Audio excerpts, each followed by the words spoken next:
하나님은 영이시니 예배하는 자가 영과 진리로 예배할지니라. 아멘.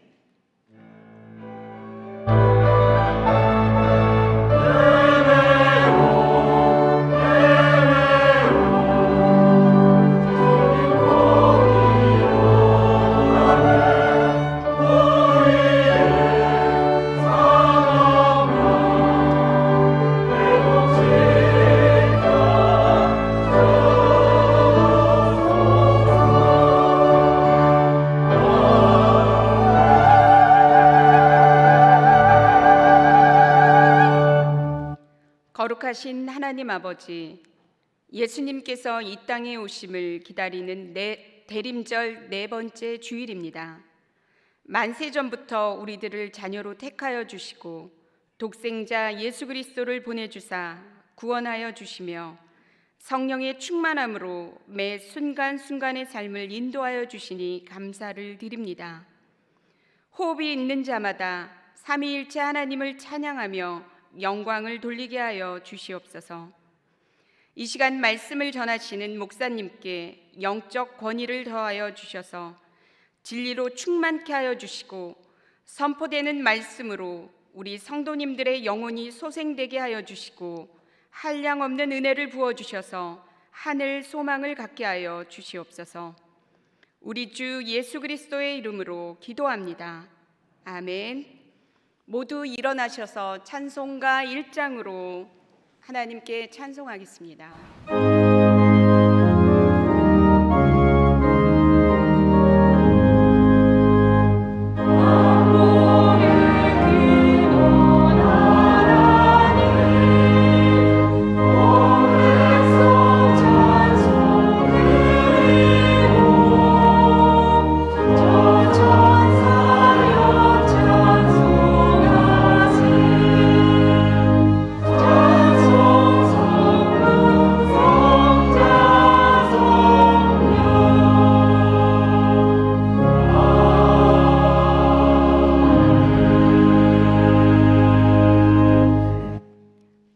함께 성시교독하겠습니다. 나는 시온의 의가 빛같이 예루살렘의 구원이 횃불같이 나타나도록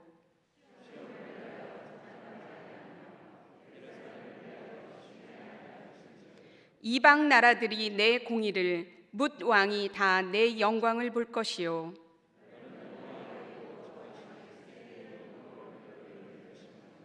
너는 또 여호와의 손이 아름다운 관 내 하나님의 손에 왕관이 될 것이라.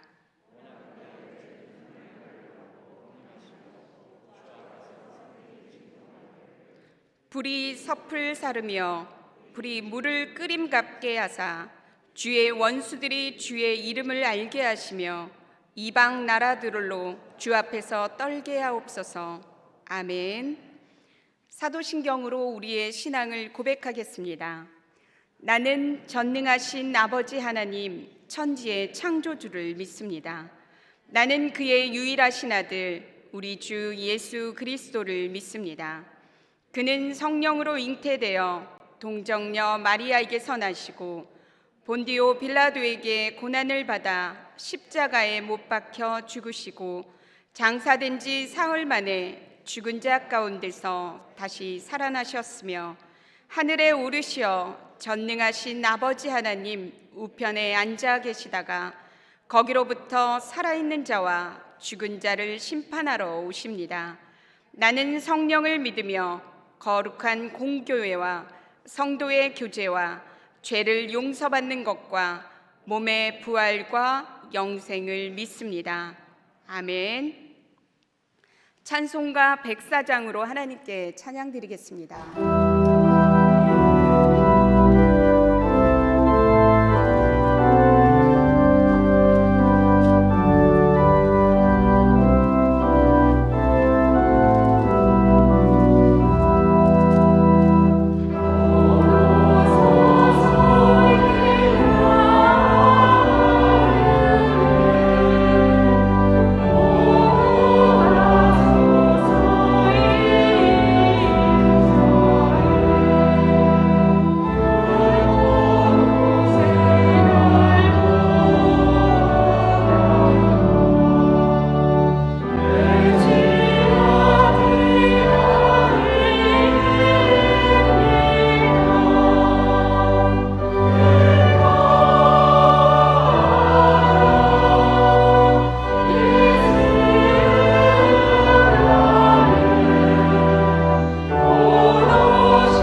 2000년 전 유대국 베들레헴 낮고 낮은 구유에서 첫 울음으로 우리에게 기쁨과 소망, 사랑으로 오신 주님, 그 주님의 사랑을 통해서 올 한 해도 우리에게 변함없는 은혜로 이끌어 주심을 진심으로 감사합니다. 이 시간 저희들이 귀한 예배를 통해 우리 목사님께서 전해 주시는 신령한 성령의 말씀을 통해 은혜를 받고 성령 충만 받게 하여 주시옵소서. 올 한 해도 말씀 안에서 살아가지 못한 저희들, 남을 미워하고 시기하고 완악하고 강팍한 마음을 이 시간 그 사랑으로 녹여 주시옵소서. 또 우리에게 오셔서 우리 영혼을 살려 주옵소서. 우리의 잘못된 삶, 또 우리의 죄, 이 시간 하나하나 떠오르게 하시고 귀한 말씀을 통해서 진심으로 반성하고 회개하는 저희들 되게 해 주시옵소서. 하나님 아버지, 올 한 해 동안도 이루지 못하고 성취하지 못한 우리의 꿈들, 또 때로는 좌절하고 실패하여 낙심하고 유혹에 넘어가기도 했던 저희들을 사랑으로 감싸 주시옵소서. 상처를 치료하여 주시고 이 시간 소망과 기쁨을 주시옵소서. 어리석고 부족하고 미련한 저희들을 용서하여 주시옵소서. 또 저희들에게 새로운 시작을 주시는 하나님, 이 시간 저희들에게 지혜와 총명, 능력과 새로운 성령의 말씀을 주시옵소서. 얼마 남지 않은 이 한 해도 잘 마무리하게 하시고 또 새로운 마음으로 출발할 수 있게 하옵소서. 다음 주면 성탄절입니다. 유대국 베들레헴 낮고 낮은 구유를 찾아서 아기 예수님께 용서와 사랑을 구하면 이 땅에 진정한 평화가 올 수 있도록 기도하고 준비하는 저희들 되게 해 주시옵소서.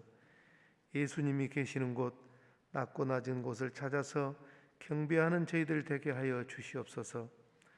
또 병들고 슬퍼하고 고통받고 버림받고 버려지고 소외받는 사람들, 또 가난하고 불쌍한 사람들을 위해서 아기 예수님께서 오셔서 진정한 사랑을 주시옵소서. 저희 신한교회 성도들 코로나19 오미크론 변이 바이러스로부터 자유롭게 건강을 허락하여 주시옵소서. 이 시간 예배를 위해서 봉사하는 찬양대, 주일학교 교사, 여러 곳에서 돕는 손길들이 있습니다. 정성을 모아 수고할 때마다 위로와 하늘의 신령한 복으로 채워 주옵소서. 오늘 또 예배의 시종을 주님께 맡겨오며 거룩하신 예수님 이름으로 기도드립니다.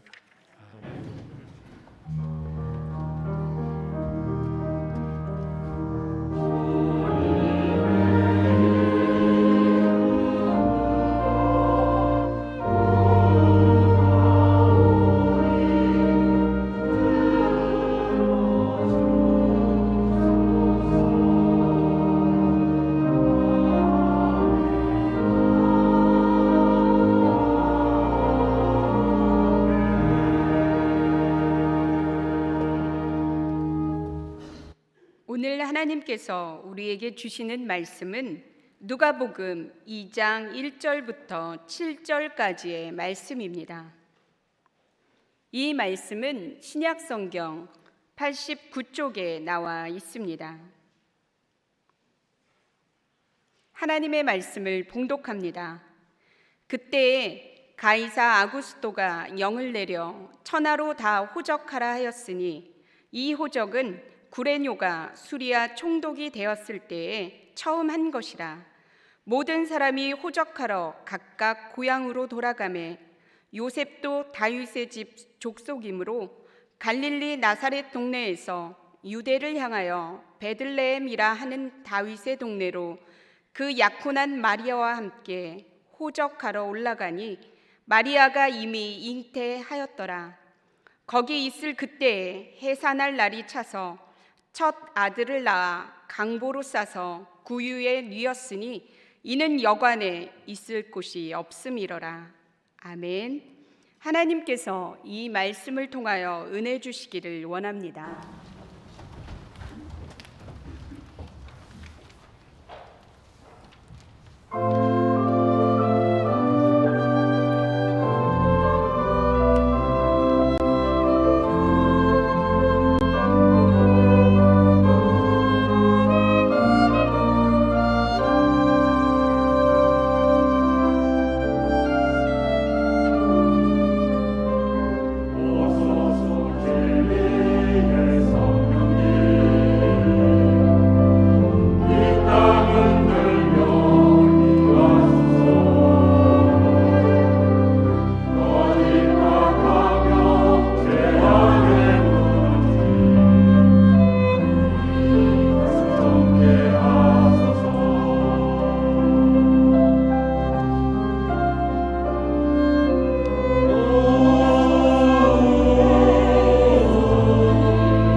아멘.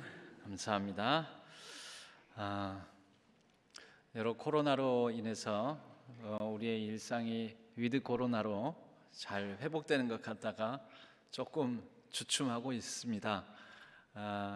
그럼에도 불구하고 성탄절은 다가왔고, 그럼에도 불구하고 우리 하나님께서 저와 여러분에게 주신 기쁨이 있음을 믿습니다. 그러므로 우리 옆에 분들과 이렇게 한번 인사 나누겠습니다. 메리 크리스마스. 네. 그럼에도 불구하고 기쁜 성탄절을 우리가 맞이하고 있습니다. 잠시 기도하겠습니다. 하나님 아버지 감사합니다. 어렵고 힘든 가운데 우리가 성탄절을 맞이하고 있습니다. 연말 연시 특별 방역 대책으로 우리가 위드 코로나 상황 속에 회복되어 가던 예배가 다소 주춤하고도 있습니다. 그러나 우리의 마음만큼은 우리 가운데 오신 예수 그리스도로 말미암아 주춤하지 않게 하여 주옵소서. 하나님이 주실 수 있는 기쁨으로 충만하게 하여 주옵소서. 이 시간 말씀 가운데 하나님이 우리의 보이는 현실과 보이지 않는 현실 너머의 그 모든 일들을 주관하심을 믿고 의지하는 귀한 시간 되게 하여 주옵소서. 말씀 가운데 깨닫게 하여 주시고 하나님을 향한 시선이 새로워지는 이 시간 되게 하여 주옵소서. 성령 하나님께서 친히 말씀하시고 주관하여 주실 줄로 믿고 의지하오며 우리 주 예수 그리스도의 이름으로 간절히 기도하옵나이다. 아멘. 예수님의 탄생 이야기는 우리가 너무 잘 알고 있습니다. 그런데 예수님의 탄생과 관련해서 누가복음과 마태복음이 특별히 자세하게 복음서 중에서는 기술하고 있는데요. 예수 그리스도의 이 탄생 이야기, 탄생 사건 배경으로 크게 보면 있음의 이야기와 없음의 이야기가 교차하며 서로 섞여 있습니다. 그 있음의 이야기는 누가복음 우리가 읽은 본문의 말씀을 보자면 이때에 그때에 가이사 아구스도가 영을 내려 천하로 다 호적하라 하였으니, 있음의 이야기는 가이사 아구스도라는 힘있고 권세있고 황제로서 권력을 가진 있음, 역사를 주도하고 주관하고 있는 자라고 자부하는 사람에 관한 그런 배경을 가지고 예수님의 탄생 이야기가 시작됩니다. 그런데 또 없음이 있지요. 오늘 우리가 읽은 본문의 말씀 마지막은 이렇게 말씀합니다. 이는 여관에 있을 곳이 없음이러라. 없음.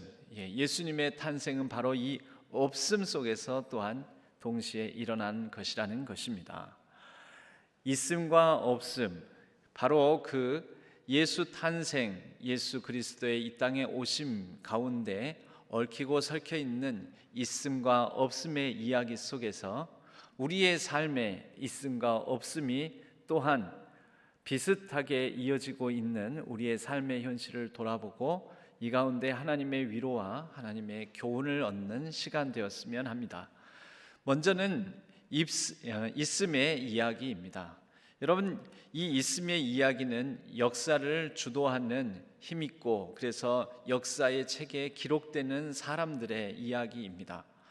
가이사 아구스도, 그 다음 절에 보면은 수리아 총독으로 있었던 구레뇨, 그리고 누가복음이 아니라 예수님 탄생 전후를 차지하고 있는 마태복음 2장의 헤롯 대왕, 헤롯 왕의 이야기들이 있습니다. 여러분, 이들은 권력자들입니다. 그리고 이들이 하나님의 역사, 하나님의 예언, 하나님의 뜻, 하나님의 말씀과는 전혀 관계없이 자신의 권력, 자신의 힘을 위하여서 명령을 내리고 또 어떤 사건을 일으킵니다. 가이사 아구스도는 로마 황제의 공식적인 첫 번째 황제라고 여겨지는 사람입니다.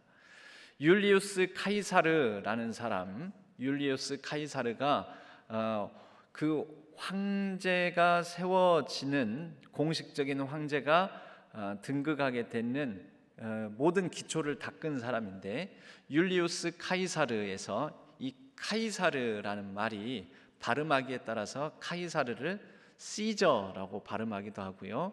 이 시저 카이사르라는 말이 성경에서는 발음이 가이사라고 이렇게 발음을 해서 우리 한글 성경에는 기술이 되어 있습니다.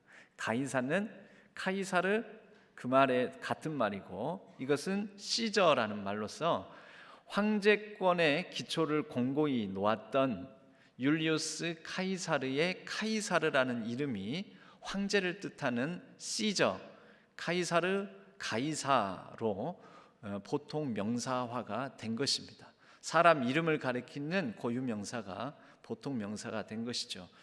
여러분들 주방 세제 하면은 보통 여러분들 주방 세제의 대표 명사가 뭡니까? 퐁퐁이라고 하죠. 퐁퐁 안 쓰세요? 퐁퐁. 근데 퐁퐁은 원래 특정 회사에서 나오는 그 주방 세제의 이 이름이에요, 이름. 그런데 그 특정 회사에서 나온 이름이 지금 우리는 주방 세제를 뜻하는 대표 명사가 돼 버렸잖아요. 그것처럼 이 카이사르라는 사람의 이름이 로마 황제를 뜻하는 카이사르, 가이사 또는 시저라는 황제를 뜻하는 말이 되었다라는 것입니다. 퐁퐁이에요, 퐁퐁. 그러니까 가이사는 퐁퐁입니다. 이 가이사 아구스토는 아우구스투스, 존엄한 자, 존귀한 자라는 뜻을 가진 말이 아우구스투스라는 말이 성경에는 아구스토로 기록되어 있고요. 이 사람의 본명은 가이사 아구스토의 본명은 옥타비아누스입니다. 율리우스 카이사르의 친누나, 율리우스 카이사르는 이 자식이 없어가지고요, 친누나의 손자 되는 사람입니다. 이 율리우스 카이사르가 나중에 이 옥타비아누스를 양자로 삼아서 자신의 대를 잇게 했기 때문에 그가 실제적으로 여러 투쟁 가운데서 또 승리를 내서 황권을 차지하게 되었습니다. 그래서 첫 번째 황제가 되니 원로원에서 그에게 붙여준 이름이 아우구스투스, 존엄한 자라고, 로마 전체에서 제일 존엄한 자라고 아우구스투스라는 호칭을 붙여주게 됩니다. 명예로운 호칭이죠. 그런데 그것이 또한 황제 이름으로 같이 쓰이기도 해서 가이사 아구스토라는 사람이 나옵니다. 이 사람은 황제가 되고 나서 이제 자신의 전권하에 로마 전 제국 또 속주의 식민지까지 다스리게 되었으니 자신의 권력을 과시하고도 싶고 또 이 힘을 바탕으로 더 확장하고 싶은 마음이 듭니다. 그래서 행하게 된 게 뭐냐면 호적 명령입니다. 모든 식민지 백성들은 호적하라. 여러분, 호적을 확실하게 하면은 무엇을 위함일까요? 여러분, 우리 이 근로소득세 내시고 이런 분들은 원천징수 되고 또 근로 이 소득이 확실하게 잡혀 있으니까 국세청에서 그것에 따라서 세금을 매길 뿐만 아니라 또 국세청과 연계되어서 연동되어서 국민연금, 뭐 건강보험료 이 자동으로 다 나오지요. 근로소득을 얻는 분들은 아실 겁니다. 여러분, 그렇게 국세청에서 자료를 가지고 있는 게 말하자면 호적이에요. 정확하게 호적이 되어 있으면 뭘 하게 되냐면 그걸 근거로 세금을 부과하게 되는 거죠.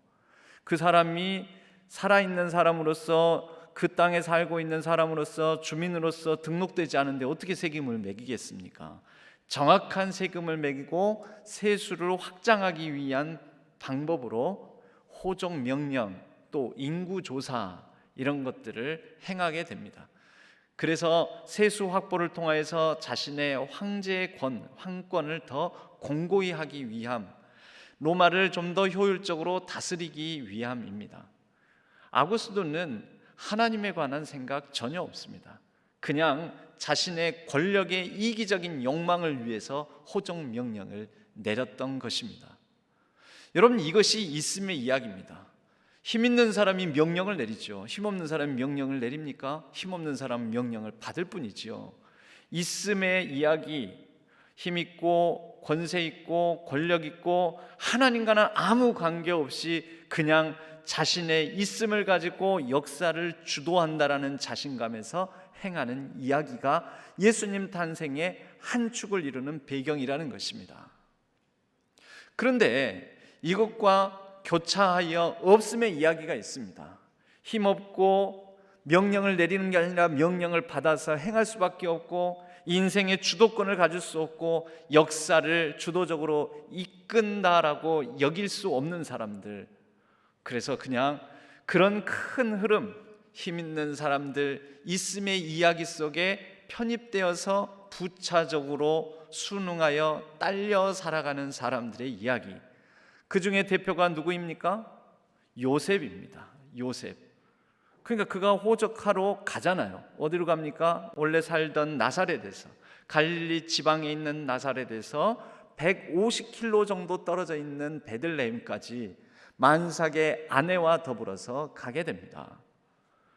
여러분, 이 만삭의 아내도 요셉 입장에서 보면은 그냥 당한 일이죠. 지금 결혼도 하지도 않았는데 임신을 해가지고. 유대인의 풍습은 그렇습니다. 정혼, 약혼을 하게 되면 1년간 휴식 기간을 갖습니다. 1년 뒤에 정식 혼인, 진짜 부부로서의 한 가정을 해서 잠자리를 같이 하고 같이 살아가게 됩니다. 그 왜 1년간을 유예 기간을 둘까요? 이 정혼한 여자가, 정혼한 이 여인이 부정한 여인인가 아닌가 검증 확인하려고요. 그 1년을 지켜보면은 만약에 혹시 나랑 정혼하기 전에 또는 정혼하는 동안에도 뭔 일이 있으면 어떻게 돼요? 특별히 이 정혼 전에 뭔 썸씽이 있으면 어떻게 됩니까? 그 1년 사이에 뭐 아이를 갖게 되거나 아이를 이렇게 낳게 될 거 아닙니까? 그래서 그 1년 기간을 두고 보는 겁니다.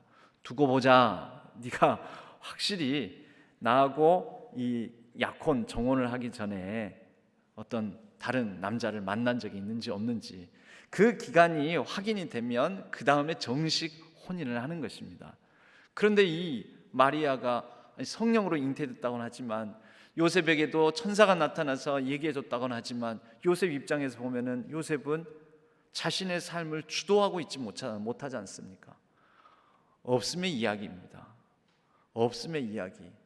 자기의 삶을 주어진 현실 속에서 묵묵히 살아왔을 뿐인데, 묵묵히 살아왔지만 자기의 마음대로, 뜻대로, 계획대로, 생각대로 살아내지 못하는 사람들, 역사의 주인공이라고 말할 수 없는 사람들, 역사를 주도하지 못하는 사람, 이런 요셉의 이야기가 교차되어 나옵니다. 여러분, 세상은 이렇게 있음의 이야기와 없음의 이야기가 뒤섞여 있습니다. 그런데 놀라운 것은 하나님은 하나님과 전혀 관계가 없고 관심도 없고 하나님의 예언이나 하나님의 약속에 대해서 전혀 인지도 없는 사람들이 자신의 욕망에 충실하여 자신의 가진 것을 가지고 자기 마음대로 뜻대로 하는 사람들의 그 일으킨 이야기와 사건까지도 하나님께서 그것을 없음 가운데 있는 사람들의 이야기와 역전시켜 가신다라는 것입니다. 여러분, 가이사 아구스도는 유다 베들레헴 땅에서 메시아가 태어날 것이다라는 미가서 5장 2절의 말씀을 알 턱이 없죠. 몰랐을 것입니다. 그것에 자신이 유다 베들레헴 땅에서 메시아 예수가 태어나게 하는데 자신이 일조할 거리라고는 상상도 못했을 것입니다.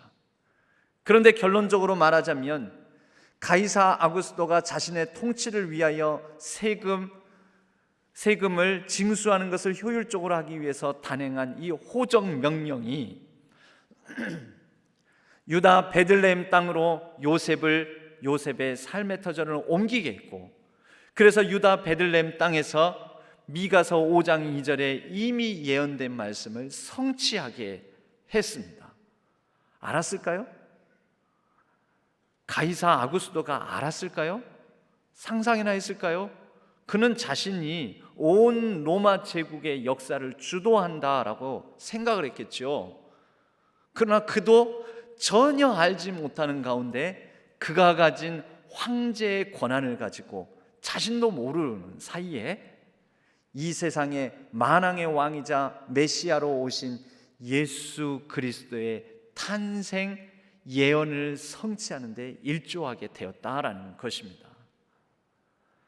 여러분, 놀라운 일들은 이것만 있는 게 아닙니다. 또 다른 있는 자가 있습니다. 헤롯입니다. 헤롯은 권력을 가진 자입니다. 그때 당시에 유대를 다스리는 자입니다. 그에게는 권력 욕망의 화신이라는 그런 별명이 붙을 정도로 권력에 대한 집착이 굉장히 강한 사람이었습니다. 그는 자신의 이 권력욕의 노예가 되어서 살아가는, 즉 권력을 추구하는 데에만 헌신했던 사람입니다. 그에게 어느 날 갑자기 뜬금없이 저 동방 땅에서 온 사람들이 왕이 태어났다면서요. 제가 문안드리러 왔습니다. 깜짝 놀랍니다. 아니, 우리 집안에 내 아들들 말고 또 무슨 왕자가 태어났다는 걸까? 그래서 표정 관리를 하고 그들에게 얘기를 합니다. 어디에서 태어났는지 확인해보고 그리고 당신들 경배한 뒤에 나에게도 알려주시오. 나도 가서 경배를 해야 되지 않겠습니까? 그러나 그 동방에서 온 동방 박사들은 헤롯에게 알리지 않고 천사의 경고를 받고 그냥 경배하고 돌아가 버립니다. 여러분, 헤롯이 그때 내린 명령이 있습니다. 이를 듣고 심히 분노하여 그 일대에 있는 아이들을 다 죽여라라고 합니다. 다 죽여라. 헤롯이 이런 명령을 왜 내렸을까요? 우선은 그런 명령을 내릴 만한 힘이 있었으니까요. 가진 자니까, 있는 자니까. 그런데 이런 명령을 내린 것이 결과적으로는 하나님께서 이미 예고한 예언의 성취라는 것을 그가 알았을까요? 알 턱이 없죠. 헤롯은 그런 것에 관심이 없습니다. 자신의 권력을 지키기 위해서 자신의 권력에 위협이 될 만한 요소를 제거했을 뿐입니다. 자신의 권력의 욕망을 따라서, 권력 의지를 따라서 행동했을 뿐입니다. 여러분, 바로 이렇게 역사를 주도한다라는 믿음, 확신을 가지고 행동하는 이런 있음의 역사들 가운데 하나님은 그들이 상상하지도 않았고 그들이 하나님의 예언을 성취하는데 봉사할 것이라고 여기지 않았던 하나님의 예언을 성취해 가십니다. 헤롯의 이 이야기 다음에 마태복음은 헤롯이 그 일대 아이들을 다 죽이라고 한 역사를 이렇게 기록합니다. 마태복음 2장 18절에 17절 18절에 이에 선지자 예레미야를 통하여 말씀하신 바 라마에서 슬퍼하며 크게 통곡하는 소리가 들리니 라헬이 그 자식을 위하여 애곡하는 것이라. 그가 자식이 없으므로 위로받기를 거절하였도다 함이 이루어졌느니라. 여러분, 우선 하나님께서 예언을 성취하기 위해서 결국 예수 그리스도 이 한 아기를 살리기 위해서 그렇게 많은 아기를 죽이셔야 했었나? 그런 이제 우리는 또 항변이 나오지만 우선 그 항변 의문에 대한 것은 답은 제쳐두고 하나님의 말씀, 그렇게 될 것이라고 함이 이루어졌다라는 것입니다. 여러분이 이루어지는데 누구의 힘이 동원된 것입니까? 헤롯의 힘, 그의 권력, 그의 왕권, 그의 능력이 동원된 것입니다. 그의 권력 의지를 사용한 것입니다. 헤롯이 상상했을까요? 나는 하나님의 예언의 성취를 위해서 내가 가진 힘을 사용해야지. 내가 하나님의 뜻을 받들어야 되지. 내가 하나님의 예언을 성취해야지. 이런 마음을 가졌을까요? 눈꼽만큼도 한시라도 그런 생각을 가진 적이 없었을 것입니다. 그런데 하나님은 그런 헤롯의 권력 의지, 욕망에 따라서 한 행동조차도 하나님의 약속하신 말씀이 그 예언대로 성취되는 데 사용하셨다라는 것입니다. 가이사 아구스토나 헤롯이나 하나님과는 관계없이 자신들의 가진 힘을 가지고 자기 마음대로 살았습니다. 그 권력 욕망을 가지고 마음대로 행동했습니다. 명령할 수 있는 권한을 가지고 마음껏 명령하였습니다. 그런데 결과적으로는 그들은 하나님의 예언, 말씀의 명령을 받드는 역할을 수행했습니다. 우리가 살아가는 세상도 마찬가지입니다. 여러분, 우리 눈에 보이는 현실, 우리 눈에 보이는 큰 힘, 우리 눈에 보이는 역사를 주도하고 있는 것과 같은 우리 눈에 보이는 많은 것들, 오늘날 우리 지금 살아가고 있는 현실 속에서는 코로나19가 온 세계 역사를 주도하고 있죠. 작년과 올해 2년에 걸쳐서 온 나라와 나라 사이의 관계, 여행, 교회 생활, 일상, 학업, 여러분 모든 것을 코로나가 다스리고 주관하고 있지 않습니까? 코로나는 사람도 아닙니다. 또 생각도 없지요. 코로나가 하나님의 역사 가운데 하나님의 뜻을, 하나님의 약속을, 하나님의 예언을 받들어 성취한다라고 여러분 그렇게 여길 수는 없지요. 그런 생각도 없습니다. 코로나19 바이러스에게는. 그런데요, 여러분, 우리는 예수 그리스도의 이 탄생 사건 전후 배경을 통해서 보더라도 하나님께서 오늘날 우리의 역사를, 우리의 일상을, 우리의 현실을 주도하고 있는 것 가운데 그 너머에서 보이지 않는 힘이 되셔서 하나님께서 숨은 능력으로 하나님의 뜻을 이루어 가신다라고 믿습니다. 우리는 그것을 예수 그리스도의 탄생 전후를 통해서도 확인하게 됩니다. 우리는 그런 이야기를 품습니다. 눈에 보이는 있음의 역사, 있는 자들이 역사를 주도하는 것이 아니라 눈에 보이지는 않지만 하나님께서 없음, 자신의 삶을 주도하지 못하고 역사의 주인공으로 나서지도 못하고 힘이 있지도 못하여서 힘 있는 자들의 명령을 따라서 때로는 죽임을 당해야 되거나 때로는 이리 가라면 이리 가고 저리 가라면 저리 가야 되는 상황, 예방접종을 해야지만 식당에 갑니다, 예배를 드릴 수 있습니다, 찬양대를 설 수 있습니다 라고 이런 제한적인 상황, 이런 제한적인 상황을 하나님께서는 사용하셔서 하나님은 우리가 알지 못하는 구원의 역사를 이루어 가신다라고 믿는다는 것입니다. 여러분, 그것이 우리의 신앙이요, 바로 그러한 신앙을 가진 사람이 그리스도인입니다. 여러분, 예수님께서 탄생하신 그 자리는 여러 가지 결핍된 없음의 자리입니다. 자신의 현실을 주도적으로 살 수 없는 연약한 사람들, 자의로 선택이 불가능한 사람들. 베들레헴 땅은 여러분 아주 작은 땅입니다.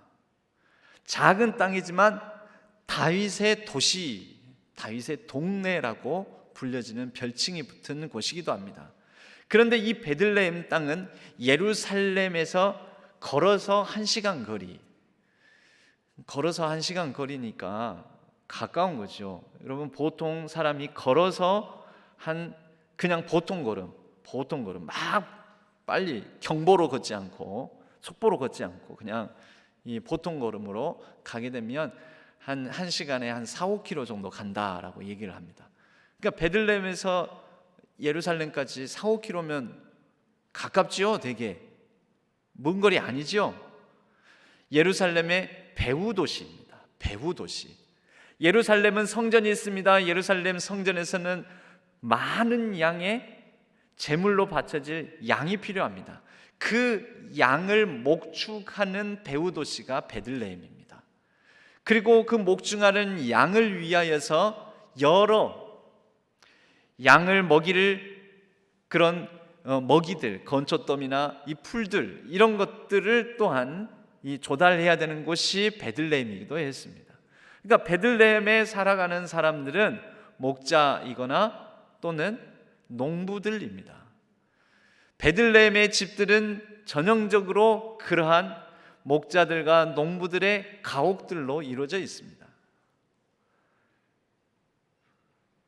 인생을 자기 마음대로 주장하고 주도적으로 살아가지 못하고 역사의 주인공으로 살아가지 못하는 가난하고 없는 연약한 사람들이 사는 동네인 것입니다. 성경에는 여관이 있을 곳이 없어서 예수님께서 그 가운데 숙박을 하시고 그 가족이 숙박을 하고 그곳에서 몸을 풀고 아이를 해산했다라고 나오는데, 이 성경 번역에 이 여관이라는 말이 사실은 좀 논란이 있는 번역입니다.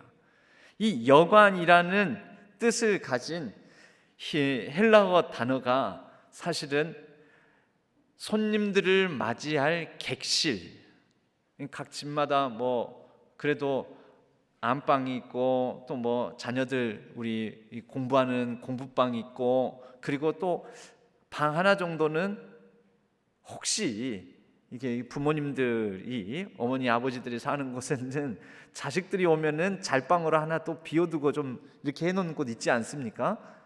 바로 그런 방을 말합니다. 그런 방. 유대인 이 팔레스타인 지역의 농부와 목축업에 종사하는 목자들이 살아가는 전형적인 가난한 사람들 가옥 안에서도 혹시 손님이 오면 손님들에게 내어주는, 가족들이 일상을 경유하는 방이 아니라 손님들을 향해서 내어주는 방. 이 평면도로 위에서 내려다보면요, 제가 케네스 베일리의 중동의 배경으로 본 예수라는 책에 나오는 이 한 페이지를 찍어가지고 제가 가져왔습니다. 이렇게 평면 단면도인데요, 사실은 이렇게 엄격하게 경계가 그어져 있지는 않지만 그냥 그래도 어느 정도는 이렇게 선을 나눠서 보면은 일반적으로 가족이 생활하는 안방, 원룸이에요. 원룸. 가족이 기거하는 방이 이렇게 있고, 그리고 그 한쪽에 혹시 손님들이 오면 여기에 묵어가도록 하는 객실로 쓰는 그런 방이 있습니다. 바로 그런 방이 성경에서는 번역이 여관으로 되어 있는 것입니다. 여러분, 농사를 짓고 목축업을 하는 사람들이 사는 좀 가난한 사람들이 살아가는 조그만 동네에 무슨 여관이, 숙박업을 하는 그런 여관이 있었겠습니까? 엄밀히 말하자면 우리가 그 성극을 올리면서 뭐 여관집 주인 역할을 맡은 사람이 이렇게 하고 해가지고 여기 방 있어요 없어요? 그러니까 우리 여관에는 방이 없어요 막 이렇게 하고 그러는데, 여러분 그것은 조금 이렇게 소설화, 이야기화, 성극화 시켜서 그런 거지, 실제적으로는 아까 그런 구조의 집들, 그런 집들인데, 문제는 이 집 주인의 먼 친척들이 와서 그들 또 호적하러 와가지고 이 객실 손님방을 다 내줘버린 것입니다. 그런데 이 베들레헴에서는요, 유다 혈통에서 난 다윗의 도시라고 불린 곳이기 때문에 다윗의 자손들에 대해서 굉장히 환대하는 문화가 있었고요, 게다가 이런 베들레헴 땅에서는 해산할 여인에 대해서는 또 길거리에 내버려두지 않는 그런 문화가 있었습니다. 그러니 여러분, 객실은 저렇게 이미 다 차버렸고, 그러면 이제 내어줄 방이 뭐만 있을까요? 그 가족이, 그 농부 가족이 기거하는 방.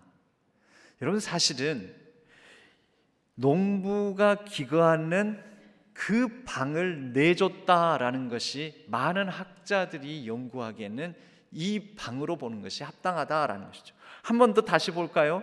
그런데 이 방이 특이해요.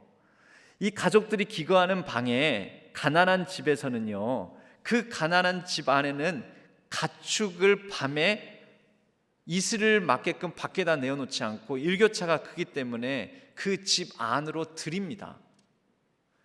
밖에 마구간이 있죠. 근데 마구간은 추워요. 그래서 방 안으로 들입니다.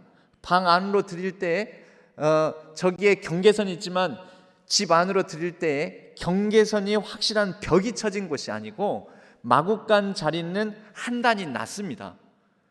옛날 우리 마루 있죠? 평상마루. 마루 밑에는 한 단이 낮잖아요. 그 낮은 지역입니다. 그리고 한 단 올라가서 계단으로 올라가서 가족이 기거하는 방. 그러면 말과 소 또는 가축들이 어떻게 합니까? 낙이나 이런 소들이 마구간이라는 그 자리에서 자기 키높이에서 구유라고 하는 곳에 물이나 음식을 놔두면 먹겠지요. 이 상상이 되십니까? 그러니까 한 단위 높은 가족이 기거하는 방, 머물 수 있는 곳이 바로 여기는 다 원룸 공간입니다. 우리가 마구간이라고 하면 그럼 저 마구간에 예수님 가족을 맞아들이지 않았을까? 예, 그렇다고 치더라도 여인이 해산을 합니다. 해산을 하면 남자들이 있을 수 있습니까? 여인이 해산하는데 거기에 남자들이 다 있습니까? 못 있죠. 그 농부의 가족은 그 자리를 피해 자신들이 살고 있던 그 방을 내어줬을 거라는 것이죠. 여러분, 이것을 입체적으로 보면 팔레스타인 지역의 가옥을 복원한, 이건 좀 부잣집입니다. 농부집 중에서도 그 위에 다락방이 있잖아요. 다락방이 있는데 보통 가난한 농부들은 그 2층이 없습니다. 1층.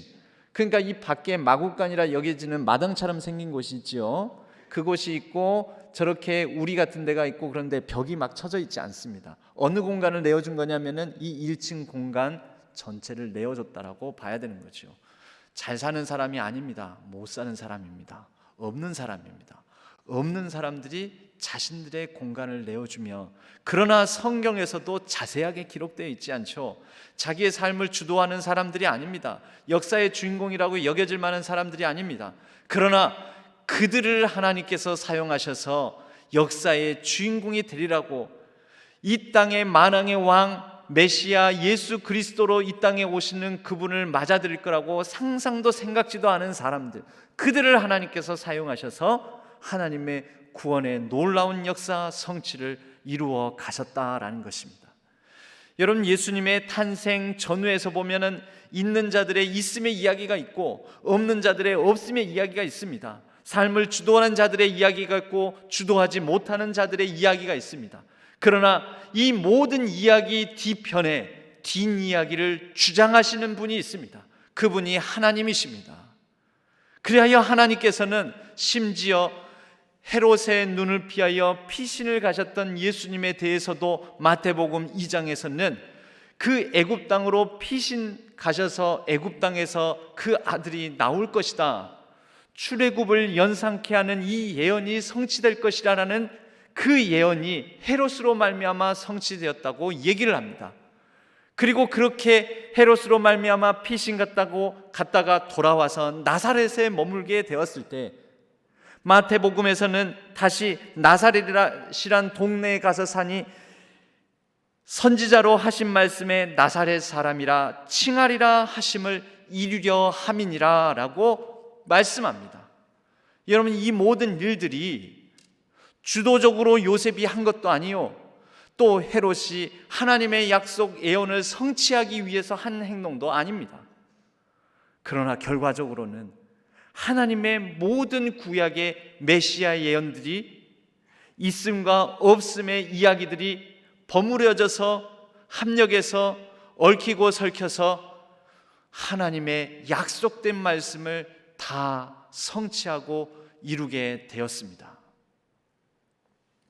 여러분, 우리의 삶도 마찬가지입니다. 저와 여러분의 삶을 주도하는 보이는 어떤 현실과 역사 이야기들이 있습니까? 그러나 여러분, 그것이 주장하는 것이 아니고 그것이 우리의 삶을 향한 하나님의 구원의 이야기를, 그 눈에 보이는 현실이 다 주도하는 것이 아닙니다.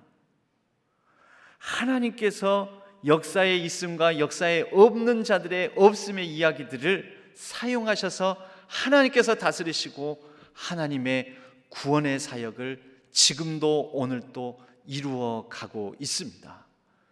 저와 여러분에게도 여러 없는 이야기들이 있죠. 아니면 저와 여러분 가운데도 내가 때로는 교만하여 있음으로 주장하고 있는 삶의 주도적인 이야기가 있을지도 모르죠. 하나님의 말씀을 이루어 간다라고 상상도 하지 않았을지도 모릅니다. 그런데 하나님은 그것조차도 사용하셔서 하나님의 약속을 이루어 가십니다. 눈에 보이는 현실, 여러분 때로는 우리가 믿음으로 이렇게 보이지 않는 가운데 일하시는, 숨어 계시는 하나님, 보이지 않는 힘을 의지하여 보이는 현실에 담대하게 이렇게 외칠 수 있으면 좋겠습니다. 한번 해볼 테면 해보라. 한번 역사를 주도한다고 믿는 있는 사람, 가진 사람, 당신들 마음대로 해보라. 코로나19가 주장하는 것 같은 이 역사, 아무리 코로나19가 기승을 부려보아라. 심지어 우리 앞에서 뭔가 좀 있다고 까부는 사람들, 그런 사람들에게 우리 마음속으로부터 이렇게 한번 담대하게 외쳐보았으면 합니다. 그래, 한번 까불 테면 까불어 봐라. 왜입니까? 그 너머에 보이지 않는 힘으로 숨어 계시는 하나님께서 그들의 마음대로 하는 역사, 그들의 까분다면 까부는 역사, 힘 있는 역사, 보이는 현실, 그 모든 것 주관하셔서 결과적으로는 하나님의 일을 이루어 가실 것이기 때문입니다. 그러므로 우리는 믿음으로 하나님께 예수 그리스도의 나심, 탄생의 이 사건 속에서 다시 한번 하나님께 이 믿음을 드렸으면 합니다. 하나님, 나도 모르게, 우리도 모르게 하나님께서 일하시고 다스리시고 주관하시고 하나님의 예언의 약속을, 하나님의 말씀을 성취해 가실 줄로 믿습니다. 나는 오늘 하루 주어진 삶을 때로는 코로나19로 말미암아 또 여러 가지 다양하게 우리를 짓누르는 상황으로 말미암아 이리 치이고 저리 치일지 모르지만, 그러나 역사의 주관자 되신 하나님께서 나도 모르는 사이에 하나님의 뜻을 이루어가고 있음을 믿고 신뢰합니다. 여러분, 이 요셉 말고요, 예수님의 아버지 요셉 말고 창세기에 나오는 요셉이 그의 삶이 어디로 흘러가는지, 이러다가 자신의 삶이 어떻게 되는지도 모르고 팔려가고 갇히고 그렇게 살아갑니다. 그러나 그가 이후에 형들을 만나게 되었을 때, 형들이 두려움에 떨 때 형들을 향하여서 뭐라고 권면합니까? 당신들은 나를 헤아려 하였으나 하나님은 그것을 선으로 바꾸사 오늘날과 같이 많은 백성의 생명을 구원하게 하시려 하셨나니. 여러분, 저와 여러분의 삶을 통해서도 나도 모르게 우리의 삶이 어떻게 가려나, 우리 교회가 어떻게 가려나, 이러다가 이 땅의 기독교가 어떻게 되려나, 두려움과 눌림이 우리를 엄습하며 올 수도 있지만, 그러나 하나님께서 우리가 알지 모르는 가운데 보이지 않는 힘이 되셔서 우리 모든 것들을 숨어 계시는 가운데 통치하셔서 하나님의 놀라운 메시아의 탄생과 같은 복된 역사를 저와 여러분의 삶, 우리 교회 가운데 펼쳐 가실 줄로 믿습니다. 그러므로 여러분, 다시 한번 메리 크리스마스 하시길 바랍니다. 복된 예수 그리스도의 나심을 기억하고 기념하며 오실 예수 그리스도를 붙들고 기대하고 소망하며 우리에게 오신 그 메시아 예수 그리스도를 기쁨으로 누리는 메리 크리스마스 되시기를 주님의 이름으로 간절히 축복합니다. 하나님 아버지, 우리는 우리의 삶이 우리 눈에 보이는 힘 있는 사람들의 역사의 주인공과 같은 많은 있음의 역사가 주도하는 것으로 우리조차도 시선을 빼앗길 때가 있습니다. 그러나 오늘 예수 탄생의 이야기 가운데 숨어 있는 가운데 역사하시고 그 모든 자기의 가진 힘을 가지고 마음대로 행하고 할 테면 하라는 식으로 명령하고 다스리는 듯한 사람들의 그러한 이야기까지도 하나님께서 사용하셔서 약속을 이루어 가심을, 예언을 성취해 가심을 깨달아 알았습니다. 우리의 삶 가운데도 우리가 알지 못하는 가운데, 우리가 뜻하지 않은 가운데 하나님의 뜻을 온전히 이루어 가실 줄로 믿습니다. 구원의 하나님을 바라보며 보이지 않는 힘을 의지하며 보이지 않는 가운데 숨어 계셔서 역사하시는 하나님을 신뢰함으로 우리가 날마다 기쁨으로 눌리지 않고 누리는 삶을 살아가게 하여 주옵소서. 의지하옵고 우리 주 예수 그리스도의 이름으로 간절히 기도하옵나이다. 아멘. 찬송가 108장 하나님께 찬양하겠습니다.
하나님 아버지, 우리의 정성을 담아 마음과 뜻을 담아 주일헌금으로 감사와 11조와 선교와 비전헌금으로 전도헌금으로 결혼감사의 제목과 범사의 감사의 제목을 담아 하나님 앞에 이 예물을 올려드립니다. 하나님께서 기뻐 받아주시고 우리의 삶에는 하나님만이 주실 수 있는 축복으로, 하나님께서 주실 수 있는 삶의 풍성함으로, 생명력으로 가득하게 하여 주옵소서. 날마다 형통의 길을 걷게 하여 주시고 우리 가정 구성원들과 자녀 손들 위에 하나님께서 간섭하시고 시온의 대로가 펼쳐지게 하여 주옵소서. 코로나19로 말미암아 눌리고 상한 모든 심령들 위에 간섭하여 주셔서 하루속히 이 먹구름이 걷히게 하여 주시며 자유로운 일상을 회복하게 하여 주옵소서. 모든 환우들을 기억하여 주옵소서. 병상에서 부르짖는 가운데 하나님께서 긍휼과 자비를 베풀어 주셔서 하루속히 병상을 털고 일어나게 하여 주옵소서. 온 세계 열방을 치유하여 주옵소서. 모든 선교사님들의 사역 위에 기름 부어 주옵소서. 우리 교회가 믿음의 반석 위에 든든히 서가게 하여 주옵소서. 우리의 매일의 일상을 안전하게 지켜 주옵소서. 생업의 현장 위에 하나님의 넘치는 축복이, 형통의 길이 펼쳐지게 하여 주옵소서. 날마다 우리의 삶에 간섭하시고 동행하시며 안전을 지켜주실 우리 주 예수 그리스도의 이름으로 간절히 축복하옵고 기도하옵나이다. 아멘. 교회 소식을 잠깐 보겠습니다. 오늘 저녁 예배는 성탄절 칸타타로 성탄 축하의 예배로 드리겠습니다. 수요 예배는 주보에는 저녁 8시로 당초 성탄 발표회로, 교회학교 성탄 발표회로 드리고자 했는데 여러 가지 방역 상황들 때문에 이 예방 접종을 아이들은 맞지 않아서 예방 접종자가 아니면 사적 모임이나 찬양대 찬양이 4인 이하로 제한되는 바람에 안전을 위해서 아이들을 제외하고 예방 백신 접종을 완료한 중고등부와 청년부 순서만 축소해서 갖는 것으로 했습니다. 하여 평소 주일 수요 시간처럼 7시에 모이도록 하겠습니다. 착오 없으시고 또 양해해 주시기 바랍니다. 이번 주 성탄절 25일 토요일인데요. 토요일에는 우리가 새벽을 깨우는 가정 기도회로 6시인데요. 성탄절에는 또 이후에 1부, 2부, 3부 예배가 진행되기 때문에 새벽 예배를 성탄절에는 5시로 드리겠습니다. 그 밖에 소식은 예배에 관한 소식은 주보를 참조해 주시고, 모임에 관하여서 다음 주일 저녁 예배 후에는 재직회가 있습니다. 그리고 그 직전에는 주보에는 기재되지 않았는데 그 임명을 작업을 위해서 당회 임시 당회가 있습니다. 성탄절 칸타타 리허설이 오늘 오후 3시 반에 있습니다. 그 밖의 소식은 참조해 주시고 알림사항을 보겠습니다. 오늘 3분 목사님이 여러분께 부임 인사를 드리도록 하겠습니다. 박승남 목사님 순서대로요. 박승남 목사님, 그리고 이우교 목사님, 그리고 이요한 목사님이십니다. 원래는 사모님들과 그리고 자녀들까지 여러분들에게 인사를 드려야지 맞는데 서울 쪽에서 오고 또 아이들이 그것 때문에 그런 건 아니지만 또 이사하고 해서 감기 기운 있고 이러는데 무리해서 인사를 드리는 것보다는 조금 더 이렇게 시절이 약간 좀 평안해지면 인사를 드리는 게 좀 나을 것 같다라는 생각을 했습니다. 그래서 우선 목사님들만 인사드리게 됨을 양해해 주시기 바랍니다. 3분 목사님 박순남, 이우규, 이요한 목사님 이 순서대로 쓰셨는데 여러분들이 박수로 맞아주시면 감사하겠습니다. 네. 3분 목사님 잘 협력해 주시고 함께 믿음의 공동체 우리 교회를 또 새로운 한 해 잘 맞이해 갔으면 합니다. 그 밖에 알림에 관한 소식은 주보를 참조해 주시기 바랍니다. 오늘 신안회보가 발간되어서 예배당 끝나고 나가시면서 한 부씩 받아서 가시기 바라고, 마지막으로 코로나 이 방역 가운데 가장 좋은 방역은 예방 백신 접종입니다. 그래서 3차 접종을 이제 맞을 시기가 되신 분들은 하루속히 빨리 3차 접종을 맞으셔서 그것이 나를 지키고 또 우리 주변 성도들과 이웃을 지키는 가장 확실하고 가장 중요하고 가장 좋은 방법입니다. 꼭 예방 백신 접종 순조롭게 빠른 시간 내에 해주시기를 부탁을 드립니다. 저도 지난 주간에 맞았습니다. 이래봬도 3차 접종자입니다. 저는. 우리 옆에 분들과 인사하겠습니다. 메리 크리스마스. 모두 자리에서 일어나시겠습니다. 주기도문성과 축도로 예배를 마치겠습니다.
구주 예수 그리스도의 은혜와 하나님 아버지의 지극하신 사랑하심과 성령 하나님의 교통하심이 믿음으로 우리가 보이지 않는 가운데 우리의 무력한 일상 그 너머에서 보이지 않는 힘으로 숨어 계셔서 하나님의 구원을 성취해 가실 그 모든 역사를 기대하고 소망하며 다짐하고 결단하는 우리 모든 성도님들 위해 흩어져 온라인상에서 예배를 드리는 모든 예배자들 위해 이제로부터 영원까지 함께 하시기를 간절히 축원하옵나이다. 아멘.